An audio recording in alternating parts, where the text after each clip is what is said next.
As a business owner who works in the shop every day, the most important thing is trying to find out what your weaknesses are in your staff, right? And vice versa, the strengths. So watching everybody there, my staff and other shops, but my staff like really eager to learn and asking questions and absorbing the material taught me that this is just the beginning. That it taught me that that kind of training is exactly what we need to be doing, right? Is if there's that kind of participation with the staff, then you're right where you need to be.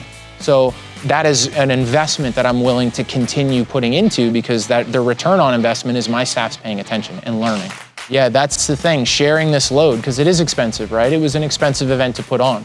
But if other shops realize the benefit of sharing this, then we can spread this training. We can do 4 or 6 a year.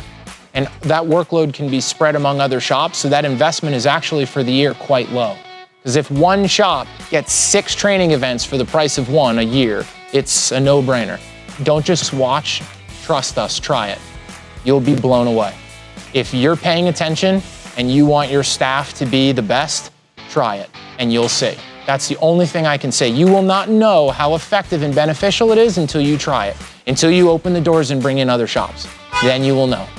And after it's over and the event's done and you're hanging out with different technicians from other shops, you'll know exactly why we've been doing this. After we had our training event it's like the moonlight phase where everybody's hanging out, you know. We're sitting around the shop, we're chatting with some of the other technicians and the trainer. And then you've got shop owners who are standing around and they're like, man, this was amazing. So afterwards, you know, the shop owner will come talk to me, they'll be like, this event was unbelievable. I want to do this at my shop. Well, absolutely. And that's exactly what happens, is you get this inspiration because you're in it's such a unique environment. That's what makes it so cool. And it's addictive, but it's also inspiring because other technicians and business owners come and they see it and they're like, holy cow, there's no angle, there's no ulterior motive. You just want to give training. Absolutely, let's do this at my shop next time.